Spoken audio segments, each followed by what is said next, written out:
नमस्कार दर्शकों, देश के लिए कुछ कर गुजरने की चाहत तो हर एक नागरिक में होती है, लेकिन कुछ ऐसे भाग्यशाली होते हैं जिनको ये मौका मिल पाता है। भारतीय सेना द्वीप समूह के युवाओं और युवतियों को ऐसा ही मौका दे रही है कि वे देश की सेना में शामिल होकर देश के लिए अपना योगदान दे सकते हैं। आज की ये मुलाकात विशेष रूप से भारतीय सेना में भर्ती को लेकर है और भारतीय सेना में होने वाली आगामी भर्तियों के बारे में विस्तृत से जाने और इस पर चर्चा करने के लिए हमारे साथ उपस्थित हैं भारतीय सेना के कर्नल वसीम अहमद। वसीम जी, कार्यक्रम में आपका स्वागत है। धन्यवाद। सबसे पहले दूरदर्शन परिवार और द्वीप समूह के युवाओं की ओर से आपका स्वागत करते हैं कि आप इन द्वीपों में आए और द्वीप समूह के युवा युवतियों को ये सौभाग्य दे रहे हैं कि वो भारतीय सेना में शामिल हो सकें। आगामी जो भी भर्तियाँ होने वाली हैं भारतीय सेना में और उसके सिलसिले में आप द्वीप समूह में आए हुए हैं, तो आपका मुख्य उद्देश्य क्या रहा इस पूरे प्रक्रिया के दौरान? जय हिंद। सबसे पहले तो मैं दूरदर्शन का धन्यवाद देना चाहूँगा कि उन्होंने हमें ये प्रोग्राम करने का मौका दिया और इस प्रोग्राम के जरिए हम इस द्वीप समूह के सभी युवा और युवतियों को अपना संदेश दे पा रहे हैं। जी, जो इस प्रोग्राम करने का मुख्य उद्देश्य ये है कि फ़िलहाल joinindianarmy.nic.in पे जो आर्मी भर्ती की रिक्रूटमेंट की जो नोटिफिकेशन जारी हुई है उसके बारे में हमें इस द्वीप समूह के लड़के और लड़कियों को अवगत कराना ताकि वो मैक्सिमम बच्चे जो हैं इसका लाभ उठा सकें। जी। सबसे पहले तो हम जानना चाहेंगे कि जो योजना है आपकी भर्तियों की, अग्निवीर के अंतर्गत आप कई युवाओं और युवतियों को भर्ती कराना चाहते हैं, तो इसमें कौन कौन सी कैटेगरीज होंगी और कौन कौन से पोस्ट होंगे जिसमें अग्निवीर के अंतर्गत, अग्निपथ योजना के अंतर्गत आप इनमें भर्तियां करवाओगे?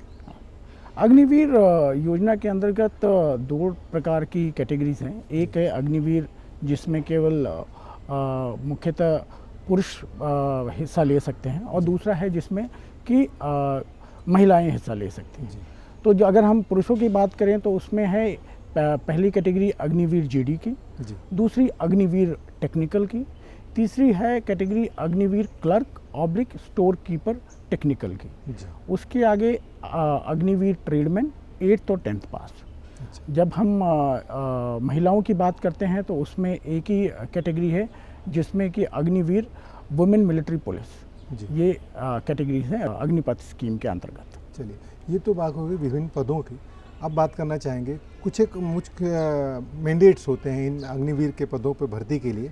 उसमें एक होता है आयु का, तो एज कौन सी कैटेगरी के पोस्ट के लिए कौन कौन से एज के लोग भाग ले सकते हैं? अग्निपथ स्कीम में जितनी भी कैटेगरीज हैं उन सारी कैटेगरीज के लिए जो आयु है वो है 17.5 से 21 साल, चाहे वो महिला हो या पुरुष, दोनों के लिए सेम है। अब एक दूसरा पहलू भी है कि जब अग्निवीर में भर्ती ली जाती है तो एक मुख्य शर्त होती है कि अविवाहित होना चाहिए। तो क्या पुरुषों के लिए क्या मापदंड है और महिलाओं के लिए क्या मापदंड है? इन दोनों में ही जो आवेदन है वो अविवाहित महिला और पुरुष के लिए है।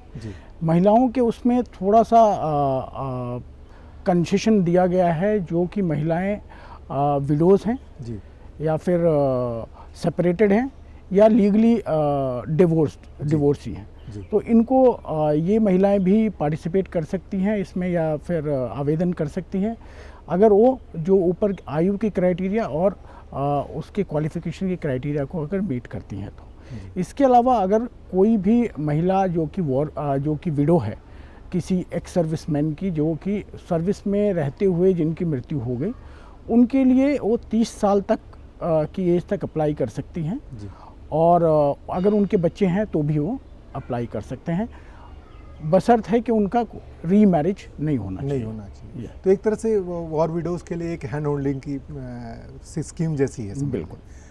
अब ये तो बात हो गई कि जब हम भर्ती करने आते हैं तो अविवाहित होना ज़रूरी है पुरुषों और महिलाओं के लिए, अन्य शर्तों के अलावा। पूरा टेन्योर जो हो अग्निवीर का 4 साल का होता है, तो क्या 4 साल तक इनको अविवाहित रहना आवश्यक होगा?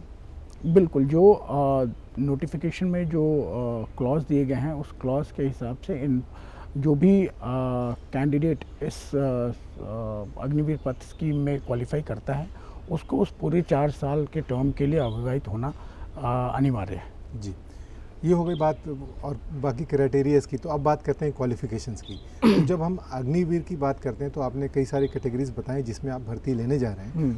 तो क्या इन सभी कैटेगरीज की विभिन्न पदों की जो क्वालिफिकेशंस हैं वो अलग अलग हैं, और हैं तो कौन सी है? अगर हम अग्निवीर टेक्निकल की बात करें तो उसमें 10+2 with physics, chemistry, maths and English, उसमें कैंडिडेट को मिनिमम 50% एग्रीगेट मार्क्स होने चाहिए। और इसके अलावा अगर कोई कैंडिडेट 10वीं पास है तो उसके पास अगर आईटी का डिप्लोमा है जिसमें बहुत सारे अलग अलग सब्जेक्ट्स दिए गए हैं, जैसे कि मैकेनिकल, इलेक्ट्रिशियन, अगर उसमें उसको 2 से 3 साल का आईटी है तो भी वो अप्लाई कर सकता है। इसके अलावा अगर हम एसकेटी की बात करें तो उस पर एसकेटी क्लर्क ऑब्लिक एसकेटी, तो उसको 10+2 चाहिए वो, और मिनिमम मार्क्स जो हैं उसके हैं 60%। उसके अलावा 2 और ट्रेड जो मैंने आपको बताए थे, जो है Agniveer tradesman 10th pass and 8th पास, तो उनको बेसिक 10वीं पास और 8वीं पास होना चाहिए। ज़रूरी है। चूँकि अभी एकेडमिक सेशन ख़त्म होने वाला है, परीक्षाएं ख़त्म हुई हैं, बोर्ड की परीक्षाएं भी ख़त्म हुई हैं, तो बहुत सारे ऐसे युवा और युवती होंगे जिन्होंने अभी 10th का एग्ज़ाम लिखा होगा या 12th का एग्ज़ाम लिखा होगा। तो क्या ऐसे युवा युवती भी इसमें अपना आवेदन कर सकते हैं जिनका कि रिज़ल्ट आने वाला है? जो भी युवा और युवती जो अभी अपीयर हुए हैं और जिनका रिज़ल्ट का इंतज़ार कर रहे हैं वो इसमें अप्लाई कर सकते हैं। बिल्कुल। अग्निवीर के अलावा कुछ अन्य पदों में भी क्या भर्ती की योजना है या उसका नोटिफिकेशन निकाला गया है? हाँ, जो अग्निवीर के अलावा जो जिन पदों के लिए आवेदन है वो है एक सोल्जर, नर्सिंग असिस्टेंट जी, ऑब्लिक नर्सिंग असिस्टेंट वेटनरी, जी, सिपाही फार्मा, उसके बाद हवलदार सर्वेयर, ऑटोमेटेड कार्टोग्राफर, जी, उसके बाद है junior commission officer catering, junior commission officer religious teacher, junior commission officer education. इन सारे पदों के लिए आवेदन joinindianarmy.nic.in पे उपलब्ध है। बिल्कुल। तो जो नोटिफिकेशन निकली गई उसमें उनका एज का मैंडेट क्या है, क्वालिफिकेशन क्या है, इस पे भी कोई प्रकाश डालना चाहेंगे क्या? बिल्कुल। अगर हम सोल्जर नर्सिंग असिस्टेंट की बात करें तो उसकी एज है 17.5 से 23 साल, जी, और उसके लिए उसको क्वालिफिकेशन चाहिए physics 10+2 with physics, chemistry, biology, या फिर physics, chemistry, botany, zoology and English. सब में इसके कम से कम कैंडिडेट का मिनिमम 50% मार्क्स होने चाहिए, बिल्कुल, एग्रीगेट। उसके बाद सिपाही फार्मा की अगर हम बात करते हैं तो उसको 10+2 विथ डी फार्मा, या फिर कोई कैंडिडेट जिसने बी फार्मा किया हुआ है वो भी अप्लाई कर सकता है। अगर हम religious teacher JCO junior commission officer religious teacher की बात करें तो उसकी एज है 25 साल से 34 साल, और उसमें पंडित, ग्रांथी, मौलवी, उसके बाद पादरी और बुद्धिस्ट, इन सारे पे कैंडिडेट अप्लाई कर सकते हैं। और उन सब के लिए सेपरेट क्वालिफिकेशन है जिसकी डिटेल्स आपको जॉइन इंडियन आर्मी की वेबसाइट पे नोटिफिकेशन में मिल जाएंगी। अगर हम हवलदार सर्वे ऑटोमेटेड कार्टोग्राफर की बात करें तो उसके लिए उम्र है 20 से 25 साल, और क्वालिफिकेशन BA/BSc विथ मैथ्स और इक्विवेलेंट, मिनिमम 50% मार्क्स उसको चाहिए। उसके अलावा जो कैंडिडेट अगर जिसने BE/BTech किया है वो कैंडिडेट भी इसमें अप्लाई कर सकते हैं।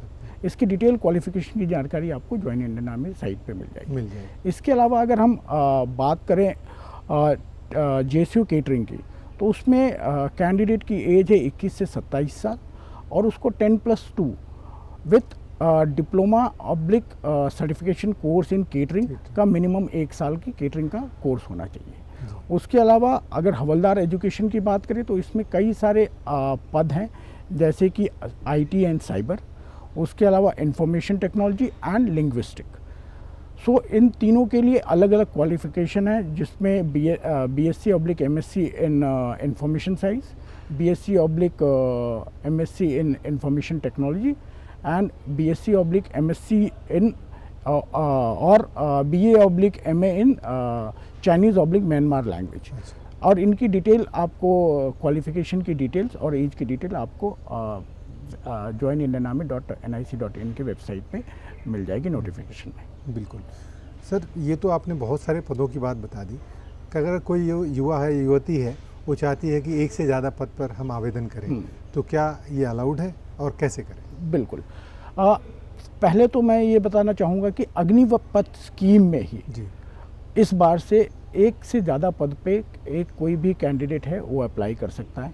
इसके अलावा अग्निपथ स्कीम के साथ साथ वो किसी और भी जो पद है जी। जो कि मैंने आपको soldier NA, soldier pharma, junior commission officers की जो कैटेगरीज गिराई, उनमें भी वो अप्लाई कर सकता है। बिल्कुल, लेकिन आवेदन अलग अलग करना आवेदन हर उसके लिए उसको एक अलग से आवेदन पत्र भरना पड़ेगा। हाँ, युवाओं ये ज़रा ध्यान रखिएगा कि हर पद के लिए अलग से आवेदन करना होगा। पोर्टल पे इसकी फैसिलिटी अवेलेबल की गई है, तो ये इस बात को चिंता ना लें कि अगर हम कई पदों पर आवेदन करना चाहते हैं तो क्या वो मान्य होगा कि नहीं। तो कर्नल साहब ने ये बता दिया कि ये मान्य होगा, लेकिन हर पद के लिए अलग से आवेदन करने होंगे। चलिए, ये तो बात हो गई कौन कौन से पद नोटिफाई हुए हैं और उनके क्या क्या रिक्वायरमेंट्स है, मैंडेट्स हैं। अब बात करते हैं चयन प्रक्रिया की। तो जहाँ तक मुझे जानकारी है, इसके कुल 3 फेज़ होते हैं। एक होता है कॉमन एंट्रेंस एग्जामिनेशन। बिल्कुल। तो हम जानना चाहेंगे कि क्या होता है एग्जामिनेशन, ये कैसे होता है, और जब ये एग्जामिनेशन होता है निश्चित रूप से इसका सेंटर होता है, तो ये कैसे सेंटर सेलेक्ट करें और एग्जामिनेशन कैसे होता है? कोई भी कैंडिडेट सबसे पहले तो सर्वप्रथम ज्वाइन इंडियन आर्मी की वेबसाइट पे जाए और जिस भी पद के लिए उसे अप्लाई करना है जी उस पद का क्वालिफिकेशन और बाकी जो फिजिकल डिटेल्स है उसे चेक करें। उस साइट पे उसे जाके रजिस्टर करना पड़ेगा और मात्र 250 रुपये फ़ीस जो एक पेमेंट होती है उसे दे के किसी भी पद के लिए वो अप्लाई कर सकता है। जो भी कैंडिडेट एक बार उस पर रजिस्टर करके अप्लाई करता है, उसके बाद उसका आवेदन पत्र सबमिट होने के बाद उसका कॉल लेटर उस कैंडिडेट को मिलेगा और दिए गए समय पे वो चुनिंदा सेंटर्स में जाके अपना एग्ज़ाम, कॉमन एंट्रेंस एग्ज़ाम दे सकता है। जो कैंडिडेट अंडमान और निकोबार के हैं उनके लिए जो सी के सेंटर यहीं पे पोर्ट ब्लेयर में ही हैं। जी, तो दर्शकों ये बहुत अच्छी बात है कि जो भी युवा युवती अंडमान निकोबार द्वीप समूह से इसके लिए आवेदन करेंगे, उनका जो परीक्षा केंद्र होगा वो श्री विजयपुरम में ही होगा और यहीं पे अपने परीक्षा दे सकते हैं। जो भी उत्तीर्ण होंगे वो आगे के फेजेस में जाएंगे। तो अब चलते हैं कि कॉमन एंट्रेंस एग्जामिनेशन हो गया, अब अगले फेज़ की ओर चलते हैं जिसको फिजिकल एंड्योरेंस या फिजिकल फिटनेस कहते हैं।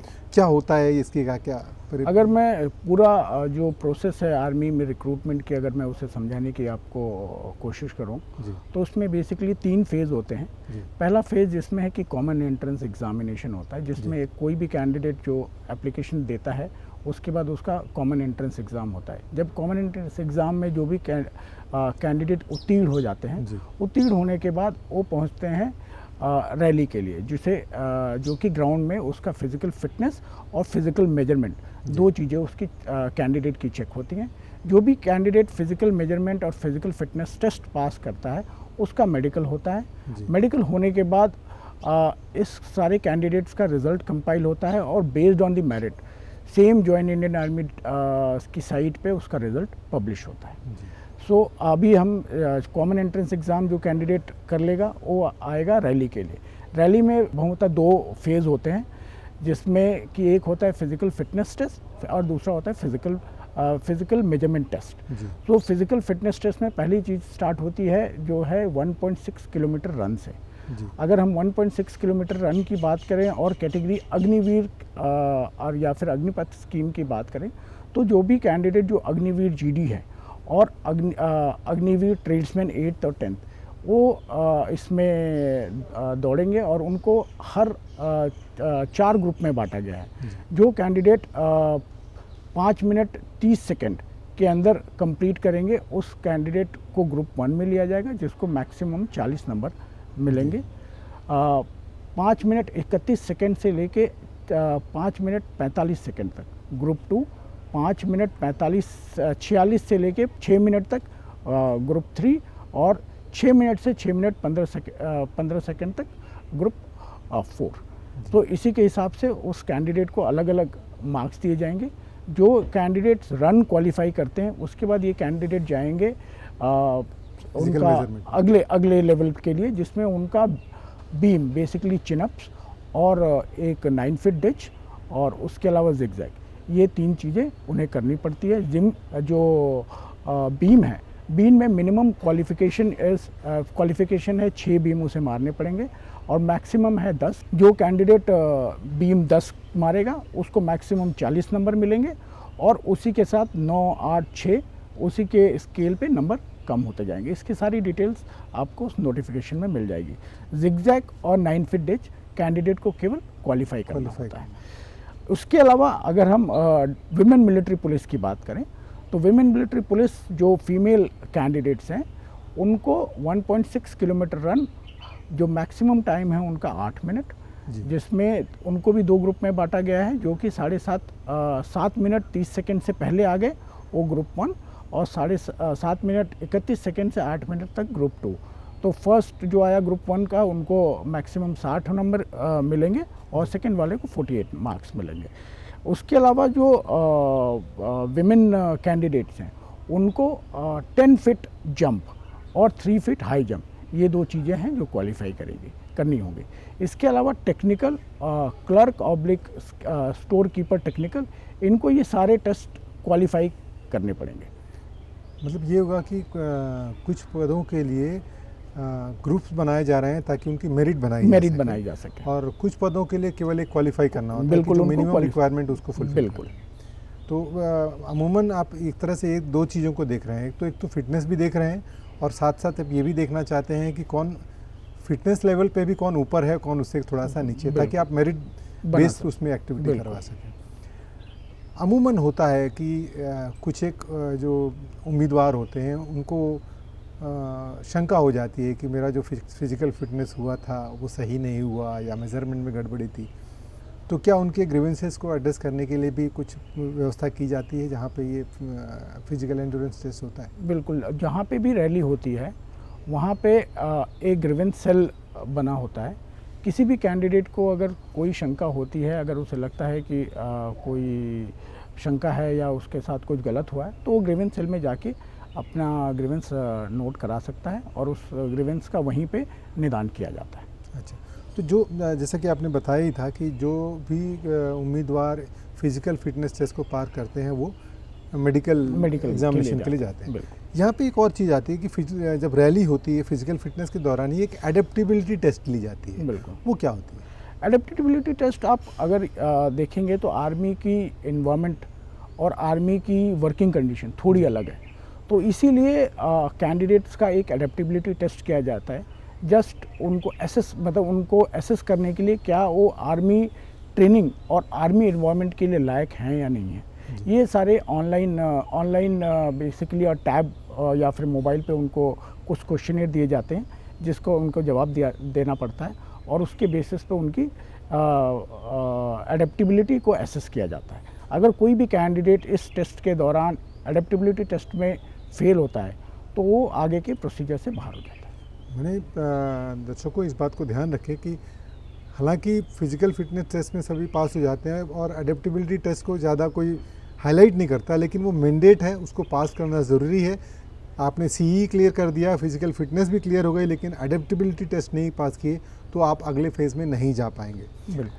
चलिए मान लेते हैं कि दीप समूह के जितने भी युवा और युवती इसमें आवेदन करेंगे वो सीई में भी क्वालिफाई हो जाएंगे और फिज़िकल फिटनेस के साथ साथ एडेप्टेबिलिटी में भी पास हो जाएंगे।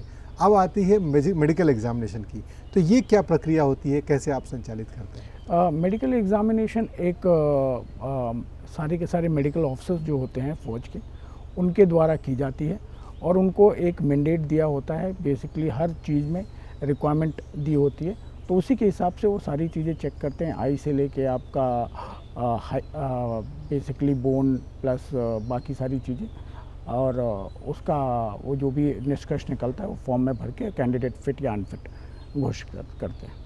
वहाँ पे भी एक प्रश्न होता है, यदि किसी को ये लगे कि नहीं मेरा जो फिर मेडिकल एग्जामिनेशन हुआ वो ठीक नहीं हुआ, उसको दोबारा करने की ज़रूरत है, तो क्या ऐसी कोई परिस्थिति आती है? अगर आती है तो उसके निदान का क्या व्यवस्था रहता है? जहाँ तक इसका मेडिकल की बात की जाए तो रैली बेसिकली जहाँ पे रैली ग्राउंड होता है वहाँ पे जनरली मैक्स कैंडिडेट्स को मेडिकल में निकाला नहीं जाता है। जिस कैंडिडेट को अगर डॉक्टर को उस कैंडिडेट को किसी भी कैटेगरी में अगर उसे डाउट होता है, सपोज़ कीजिए कि एक कैंडिडेट है जिसकी आईज़ में एक डॉक्टर को डाउट है, या फिर हियरिंग में डाउट है कि उसे लगता है कि उसका ईयर काम नहीं कर रहा है, तो उसको वो स्पेशलिस्ट को रेफ़र करता है, जो कि स्पेशलिस्ट मेडिकल अपना मिलिट्री हॉस्पिटल्स में होते हैं। तो वो कैंडिडेट यहाँ से जाने के बाद वो मिलिट्री हॉस्पिटल में स्पेशलिस्ट को रेफ़र किया जाता है, वहाँ पे वो रिपोर्ट करता है और वो स्पेशलिस्ट उसकी जांच करता है और उसके बाद वो स्पेशलिस्ट का जो भी रिमार्क्स हैं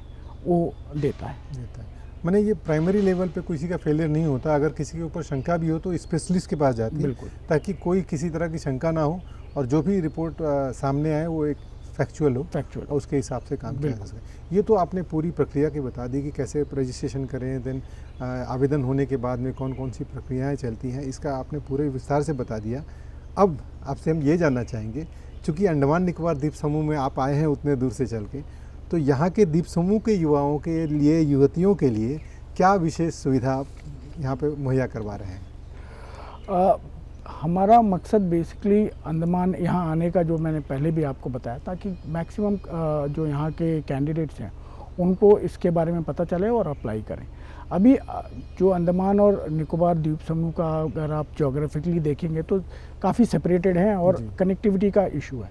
तो इसके लिए अभी हमने ये किया है कि कई जगह पे यहाँ पे रजिस्ट्रेशन कैंप लगाए हैं, जो कि 1 तारीख से 10 तारीख तक फंक्शनल रहेंगे और इन रजिस्ट्रेशन कैंप में जो भी कैंडिडेट जाता है वहाँ पे उसको रजिस्ट्रेशन करने में मदद की जाएगी। अगर उसकी कोई भी क्वेरी होती है तो उस क्वेरी को रिजॉल्व किया जाएगा। ये रजिस्ट्रेशन कैंप पूरे द्वीप समूह में तकरीबन 6 जगह पे हैं, जिसमें एक आपका JNRM कॉलेज श्री विजयपुरम है, NCC ऑफिस श्री विजयपुरम, उसके बाद गवर्नमेंट सीनियर सेकेंडरी स्कूल जो कि स्वराज द्वीप, उसके बाद दिगलीपुर और लेपाथी निकोबार में। अच्छा, निकोबार में भी। उसके बाद MG कॉलेज मायाबंदर में भी हमने ये रजिस्ट्रेशन कैंप लगाया हुआ है। बिल्कुल। तो इस रजिस्ट्रेशन केंद्र का मुख्य उद्देश्य होगा कि जो उम्मीदवार हैं उनको रजिस्ट्रेशन करने में या अप्लाई कराने में, ऑनलाइन एप्लीकेशन जमा करने में मदद करना, आसानी हो और उनको अगर कोई भी क्वेरी हो, किसी प्रकार का संदेह या किसी प्रकार का कोई भी प्रश्न हो, उस प्रश्न का जल्दी जल्दी निदान किया जाए। बिल्कुल। तो दर्शकों, ये तो बहुत ही अच्छी बात इन्होंने कही कि द्वीप समूह में विभिन्न केंद्रों की स्थापना की गई है। ये सुनिश्चित किया गया है कि किसी भी युवा और युवती को कोई समस्या हो रही है आवेदन जमा करने में, तो वो अपने निकटतम स्थित इन केंद्रों में से किसी केंद्र पर जाए और अपना आवेदन बड़ी आसानी से जमा कर सकते हैं। सर, अब एक और पहलू जानना चाहेंगे कि जबकि आपने बात कही फिजिकल एंड्योरेंस के समय, तो आपने एक मेरिट की बात कही थी, आपने कहा था कि मार्क्स दिए जाते हैं। अब आपसे मैं ये जानना चाहूँगा कि क्या कोई विशेष रूप से छूट या ग्रेस मार्क की व्यवस्था है कि जो बहुत ही टैलेंटेड हैं, चाहे वो NCC से हो, स्पोर्ट्स से हो, क्या उनके लिए कोई ग्रेस मार्क या ऐसी कोई व्यवस्था की गई है?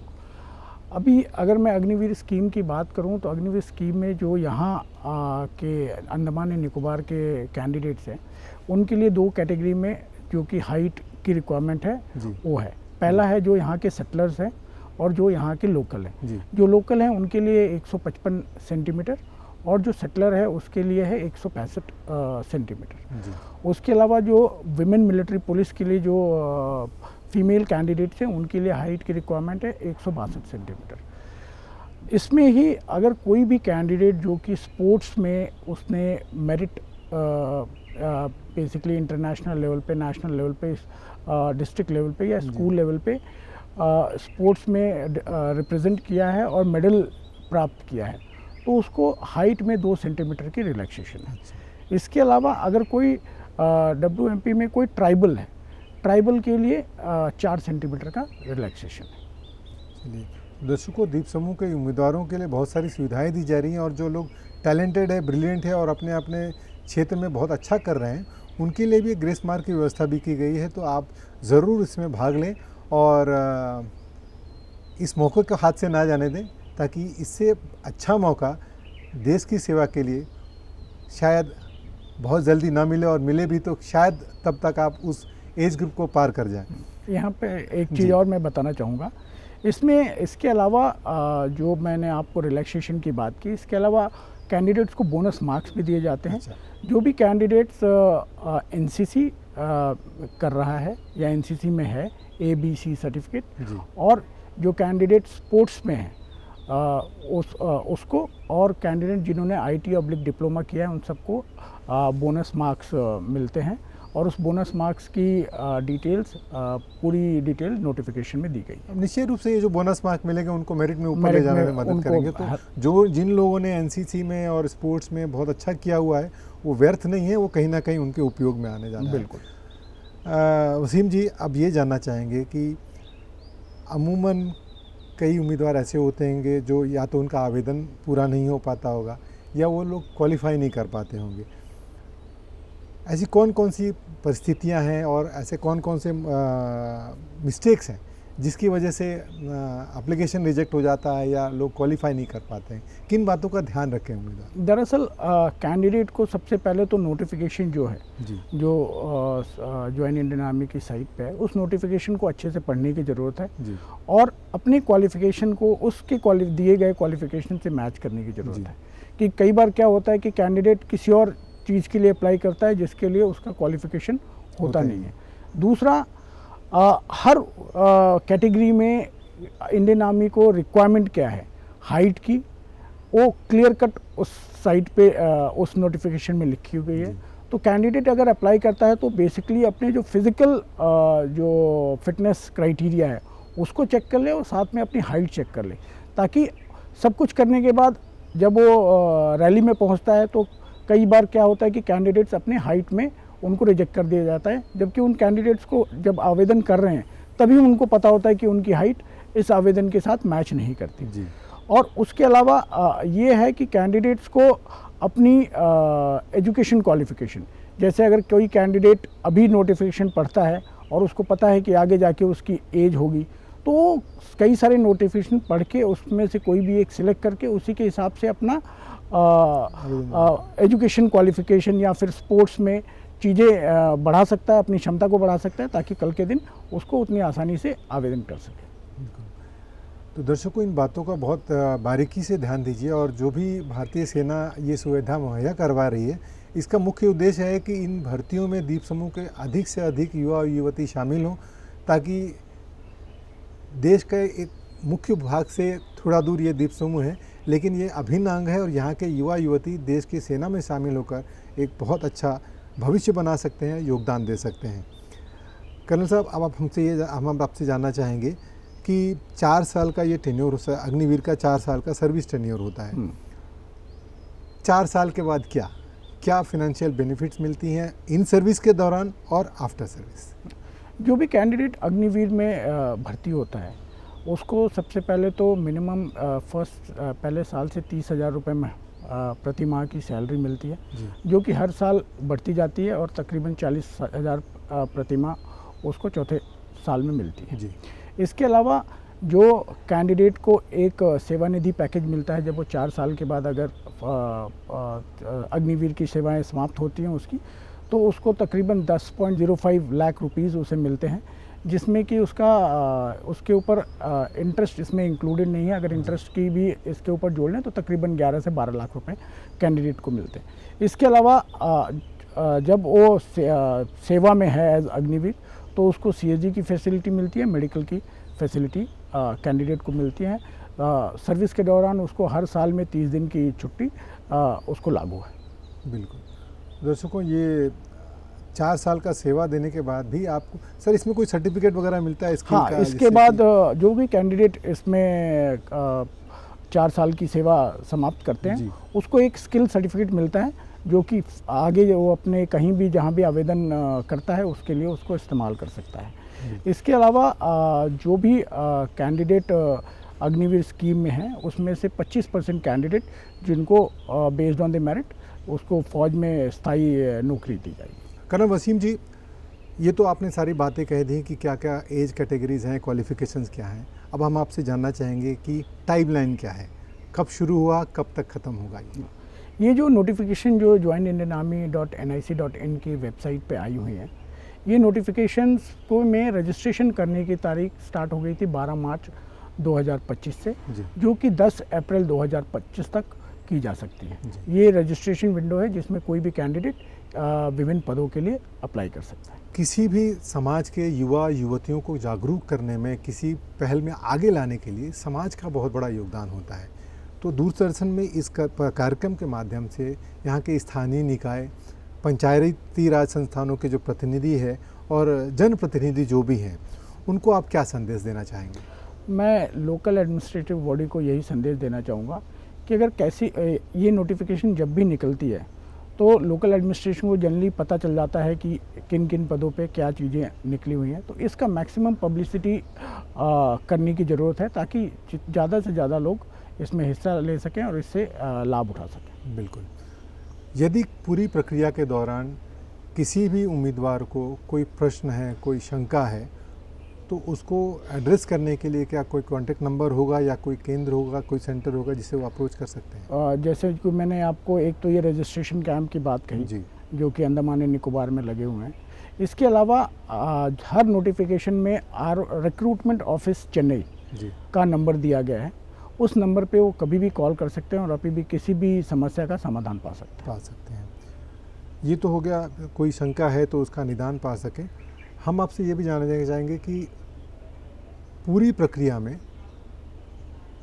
यदि किसी के उम्मीदवार के मन में कोई प्रश्न है पूरी प्रक्रिया को लेकर, अमूमन होता है कि जब कोई नियुक्ति प्रक्रिया शुरू होती है तो बिचौलिए आ जाते हैं और वो किसी ना किसी तरह से प्रलोभन देना चाहते हैं। तो इस पूरी प्रक्रिया में आपसे बातचीत करके हमने ये समझा कि पूरे गाइडलाइंस ऑनलाइन अवेलेबल हैं वेबसाइट पे। तो क्या आप ये कहना चाहते हैं कि जो भी निर्देश होंगे, रिजल्ट्स होंगे, आउटकम होंगे, वो वेबसाइट पे जारी किए जाएंगे और किसी तरह का बाहरी हस्तक्षेप उसमें नहीं होगा? बिल्कुल। मैं आपके थ्रू सारे कैंडिडेट्स या अंडमान और निकोबार के जितने भी कैंडिडेट जो इसके लिए अप्लाई करना चाहते हैं उनको ये संदेश देना चाहूँगा कि ये सारी की सारी प्रक्रिया जो रिक्रूटमेंट की है, कॉमन एंट्रेंस एग्ज़ाम से लेके लास्ट रिज़ल्ट का पब्लिकेशन तक सब कुछ ऑनलाइन है जी, और ऑटोमेटेड है। सो इसमें किसी भी प्रकार का मानवीय हस्तक्षेप नहीं पॉसिबल नहीं है जी। साथ में मैं कैंडिडेट्स को ये भी कहना चाहूँगा कि आपको कैसे फॉर्म भरना है, कैसे टेस्ट होंगे, इन सभी के वीडियोस आपको joinindianarmy.nic की साइट पे हैं। आप उन वीडियोस को देखें और किसी भी प्रकार के बिचौलिए से दूर रहें जी। और वो बिचौलिए आपको नुकसान पहुंचा सकते हैं, आपको फ़ायदा नहीं पहुंचा सकते। जी। किसी भी कैंडिडेट को अपने ऊपर और अपने सिस्टम दोनों चीज़ पे भरोसा होना चाहिए और अगर आप काबिल हो तो आप डेफिनेटली इस सिस्टम का और इंडियन आर्मी का हिस्सा होंगे। बिल्कुल। तो दर्शकों, कर्नल साहब ने ये बहुत स्पष्ट रूप से बता दिया कि किसी तरह के बाहरी हस्तक्षेप की कोई संभावना नहीं, तो किसी तरह का प्रलोभन में ना जाए। वेबसाइट को देखते रहें, जो भी निर्देश आएंगे वहीं से आएंगे, जो भी रिज़ल्ट आएंगे वो भी वहीं से आएंगे। तो किसी के ऊपर डिपेंडेंट होने की ज़रूरत नहीं है। जो रजिस्ट्रेशन सेंटर है वो आपके लिए सपोर्ट के लिए खड़े हैं। सर ने बता दिया कि चेन्नई का नंबर हमेशा आपके लिए उपलब्ध है, आप उससे संपर्क कर सकते हैं। तो आज हमने ये जो बातचीत की, इसका मुख्य उद्देश्य यही रहा कि द्वीप समूह के युवा और युवतियों को जानकारी दें, जागरूक करें, बताएं कि सेना में भर्ती के लिए बहुत सारे पदों की नोटिफिकेशंस जारी की गई हैं, उसकी पद्धति क्या है, उसके डेडलाइंस क्या हैं, ताकि आप जानें, समझें और भारतीय सेना में शामिल होकर देश की सेवा का यह बहुत ही महत्वपूर्ण असर प्राप्त करें। इस पूरी बातचीत के लिए हमारे साथ उपस्थित रहे कर्नल वसीम अहमद जी। कर्नल साहब, आप हमारे साथ इस बातचीत में शामिल हुए, अपने महत्वपूर्ण शॉर्ट टाइम लाइन से भी हमको समय निकाल कर दिया। इसके लिए हमारे द्वीप समूह के उन तमाम युवा युवतियों की ओर से जो इसमें अपना भाग्य आजमाने जाएंगे और दर्शकों की ओर से आपका तहे दिल से धन्यवाद देते हैं। बहुत बहुत धन्यवाद। Thank you.